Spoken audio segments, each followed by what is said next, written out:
Okay, so this is a little side note about last episode about James, and it'll also connect into Hebrews, the book of Hebrews. James is written to Hebrews, baked into the title.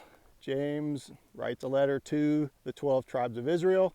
The book of Hebrews in the New Testament is a letter to the Hebrews. It's all there.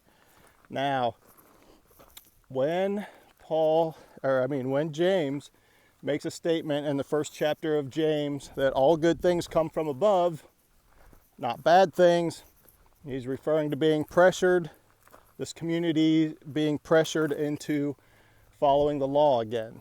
He's like, that's not a good thing. The good thing that God has is freedom. Freedom from the law, freedom from God's judgment, etc., etc. Live free. That's the deal. Now, in the book of Hebrews, that we'll see later on, the argument being made again is that the law is no longer in effect. So live free under Jesus.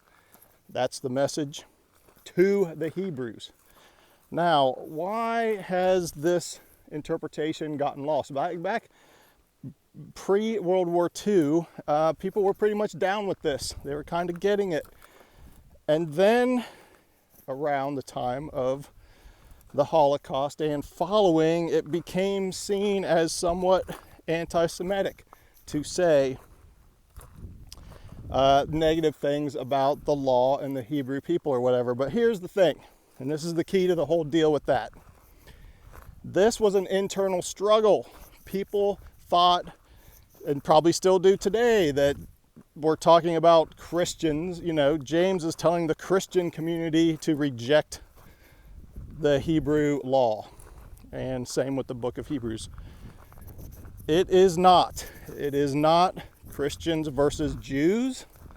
It is not to be construed in any way as anti-Semitism, because this is Semites persuading their fellow Semites of something, of a truth that they are trying to communicate. It is not Christians versus Jews / Hebrews. That's not it. This is an internal struggle. An internal struggle. Paul was a Hebrew. James was a Hebrew. This is not anti-Semitism. They didn't hate themselves. They didn't hate their people groups. And Jesus was a Jew. He didn't hate himself. He didn't hate his people. He loved them so much that he made them free. Paul and James and whoever wrote the book of Hebrews loved their own people so much, they're telling them that God set them free. Okay, that is a good message. Hope that wipes out the whole anti-Semitism deal that I'm sure is going to come up probably in your own mind already. And I will see you later.